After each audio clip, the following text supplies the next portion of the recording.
and we have very interactive audience. So many questions are coming. So I request Dr. Jitendra Patel sir and Bhagirath sir to to ask the questions to Vibhakar sir and Kush sir. Thank you very much, Dr. Kush, for giving a very useful topic on diabetic retinopathy, which all of us should know about it, when and how frequently we should check the fundus. I think there are 7 or 8 questions I can see on the screen, and the first questions to Dr. Bachrajani from Dr. Bomadi Bhavia. How far the tourniquet is useful in PVD? Hello? Dr. Bachrajani is there? Yes. I'm audible? Yeah. See, tourniquet, there is a controversy in using tourniquet. I already said. But whenever we do better dissection, and it is a short time process, suppose that a process is of 1 hour, half an hour, there is no harm in applying a tourniquet, even if there is peripheral vascular disease, because we want to do the dissection or whatever the anatomical and the pathological tissue identification. It very well helps in application of tourniquet. And second thing, what I have observed is, once we have done the procedure and we open out the tourniquet, and then we can see the real gush of blood, and we are very happy that whatever we have done is adequate and whatever we have left behind is healthy. And another question from the same consultant, after skin grafting, if it gets reinfected, then what will be your approach? Yeah, see, infection always, there is a role of medical treatment. Even if it gets reinfected, the first thing we should think over is the decision of doing graft was wrong. The time of grafting probably might be wrong. Unless there is absolutely healthy tissue, unless there is no underlying osteomyelitis, and unless the vascularity is proper, we should not think of doing grafting. So that is the first decision making role. And then if it gets infected, and even if there is partial acceptance of the graft, then also we can wait for the natural process of healing to take place with advanced modalities of treatment, and suppose like vacuum assisted closure and all that. We can rely upon that also. Suppose another question from the same fellow, how frequently we should screen the patient on chronic diabetic patient for prevention of diabetic foot, particularly from neuropathy and angiopathy point of view? Yeah, the thing is, classically, or whatever statistics they say, it is at least once in a year a diabetic patient should undergo a foot examination by a consultant, a specialist in foot examination.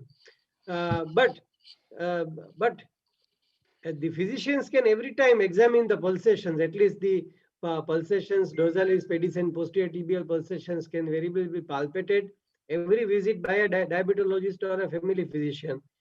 No need to go for the advanced diagnostic modalities like Doppler and color Doppler, duplex Doppler scan. The neuropathy, yeah, of course, at least every year one has to undergo neuropathic assessment by a specialist. Okay, I have one question from my Sorry, side. sorry, I have some small comment. Yeah. Just regarding this question. We usually start our examination from foot, which is a neglected part of the body. So every visit, especially those patients having peripheral neuropathy or peripheral vascular disease, then we should examine each and every time, every clinic visit, and start your examination right from the foot because it's asymptomatic. That's why we should not neglect or miss the diagnosis. Sorry for that. Yeah, Mayur, you are right. This is a humble request from this platform to all the family physicians, to physicians, and to diabetologists as well. Just look at the foot, touch for sensations and touch for palpation. That's all. One questions to you, sir, from my side. When you will consider O2 therapy in diabetic foot treatment, and particularly which is the absolute indication from your side, where we should consider this therapy, perotherapy? Yeah, see, oxygen therapy, again, there are controversies. I have tried with local oxygen therapy where I was not happy with the results. Hyperbaric oxygen therapy, absolutely very good. And when there is the borderline ischemia, when there is a failure of revascularization, where the patient doesn't want to undergo revascularization, at that time, oxygen therapy is really very helpful. But mind well, it is not the only treatment which is acceptable or which is to be applied. The antisepsis, the vacuum therapy, other therapies, they get a priority over oxygen therapy because hyperbaric oxygen therapy is very, very costly and time consuming. It takes a month or two. Patient has to undergo that. So we have to be very selective in advising hyperbaric oxygen therapy to a patient. Local oxygen therapy, no satisfactory result as far as I am concerned. Okay. Can I make a point? Yes, yes. Yes, Go ahead. Yeah. In my coming session only, I'm going to discuss that in necrotizing infection with diabetic port, probably the hyperbaric oxygen has a role. Okay. Yeah, see, necrotizing infection and anaerobic infection. See, there is another thing. All necrotizing infections are not anaerobic infections. So we need to go for very extensive debridement. That is a scientific thing for necrotizing foot infections. And if there is an associated, and if there is a doubt of anaerobic infection, then yes, there is a role. Thank you, sir. Sir, we have a question for Kush, sir.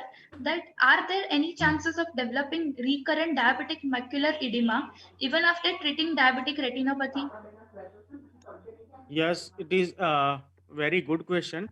It is frequently seen that once a diabetic macular edema has been treated, it is frequently seen that due to uncontrolled diabetes or the fact of metabolism and other factors that have occurred in the progression of diabetic retinopathy, it is frequently seen that the patients who have undergone the treatment of diabetic macular edema, they have to go for the treatment again and again.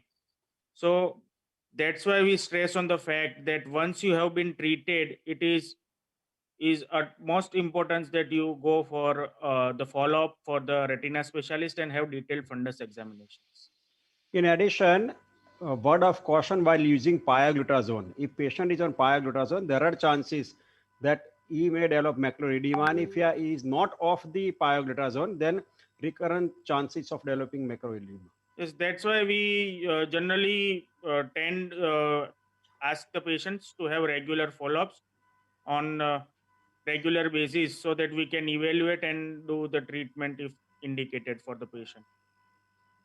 Sir, we have one more question for you. That injection ranibizumab effectiveness into delay, control, or treat diabetic retinopathy, and does international and national brand of injection ranibizumab have differences in effectiveness and output? See, ranibizumab is an effective and it is authorized by US FDA for the treatment of diabetic macular edema and diabetic retinopathy. As far as the other Indian and other international brands and companies are concerned, I have not seen variations in the results of the injections that have been used. Yes, but the different kinds of anti-VEGF, there has been some pros and cons of injecting other anti-VEGF other than ranibizumab. There has been documented result changes in that. But as part as ranibizumab is concerned, all kinds of injections, whether it is international or national, it has been given same results. Thank you so much, sir. And we have one more question is there for Dr. Vachrajani. Sir, wound dressing type will have any impact on diabetic foot care, and which type of wound dressing is best? Very, very good question, but this takes a lot of time to decide. See, it is an experience, how and which dressing to be applied in which patient.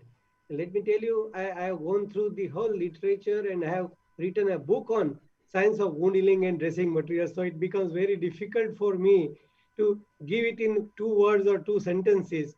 But it is an experience. Antiseptics, absorbent dressings, long-term antiseptics to be used, and vacuum therapy. depending upon the stage of the infection, the wound, we have to select the antibiotics or the local applications. And very important thing is the wound reading. This is very important. Not only the wound, the surrounding tissue and the control of diabetes and other parameters is equally important. But believe me, it is not the dressing itself. It is the knowledge behind using a dressing material, which is very important as far as wound management is concerned. I have one question for Kush. Can you comment on in a present COVID pandemic, particularly which ocular findings will be a direct manifestation in COVID-19 positive patients or indirect effect on the eyes? Any comment from your side particularly? It is very good questions, and we frequently are facing these questions a lot of times nowadays. See, first of all, when the COVID started, there was reported a very few cases of developing retinal vein occlusions due to the raised D-dimer and CRP. The blood clot occurs, and it caused central retinal vein occlusion and caused sudden loss of sudden painless loss of vision. So it could be treated. After that, some time, it was very well noted along the ophthalmological fraternity. After some time, recently, before 1 month, we had started now. We have been noticing a few cases of mucormycosis, which is very common, which was seen first in Ahmedabad, Surat, Baroda, Mumbai also. So it is like due to over treatment with steroids in COVID conditions, the fungal infection, which is mucormycosis, which starts developing in the orbital space of the eye, and it is such a dreadful infection that it spreads to meninges and brain, and sometimes due to that septicemia occurs and patient usually dies. But because of earlier the awareness is started growing up, the parallel examination of the developing fungus of mucormycosis infection has already been increased. So we are now it is said that it is now controllable nowadays, but let's see what happens. Another common finding which we come across in particularly ICU COVID patient is, I think Dr. Madhavi might be comment on that, or Dr. Yagnik sir is here, conjunctivitis and the raised intraocular pressure, and then some retinal edema, which I don't think the basic pathophysiology mechanism for this presentation in COVID, acute COVID presentation. How we can understand in chronic established retinopathy patient and deterioration after getting COVID is true, but in yes, I have also non-diabetic seen, patients, we have seen the conjunctivitis, raised intraocular pressure, and retinal edema, which are a common finding in COVID-19 patients. yes, it is true. The one reason for developing macular edema more is I have also seen such patients because of COVID and pre-existing diabetes, and plus additional steroid therapy. The diabetes tends to get very uncontrollable. So macular edema increases very much, and it is refractory. So it needs more treatment than usual treatment. And also conjunctivitis and other things are infectious. So it is also related to infection and uncontrolled diabetes. So it is likely to increase. A small comment from our side, in addition to what you have said, we made compulsory for our patients having COVID and attending the clinic to screen for retina. And the additional finding that we have seen is new development of retinopathy, or maybe accelerated or deteriorating the retinopathy. That is what we have observed. Even compared to other microvascular complications, the Yes. progression is much more faster. It is much more faster, and it is relatively difficult to treat. Sorry. As a proud parent, I'm glad to inform you that Dr. Kuch is heading blindness prevention program and has been appointed by IDF, International Diabetes Federation, as a young leaders in diabetes, and representing the South Asian region. Congratulations, Yes, Kush. Congratulations. Nice. Great. And Thank sir, you, sir. related to that, we have one question for you that from your vast experience in preventing blindness program, can you guide us on how to reduce the burden of blindness due to diabetes? See, as far as the diabetes is concerned, the general protocol given to us and to the physicians are very straightforward and very easy to understand. For type 2 diabetes and other diabetics, they have usually given a simple formula that every diabetic should go detailed ophthalmological examination that includes detailed fundus examination every yearly. And for type 1 diabetics, it is usually uh, usually they follow like every 5 years after the diagnosis of diabetes. The juvenile diabetics should go for the retina examination, detailed fundus examination after 5 years, and thereafter, if indicated, the retina specialist would suggest you for the further follow-ups. Thank you so much, sir. And thank you, chairperson and speakers, for being with us. So now we'll proceed for the Thank you. next session. Thank you. Thank you, everyone. Yeah.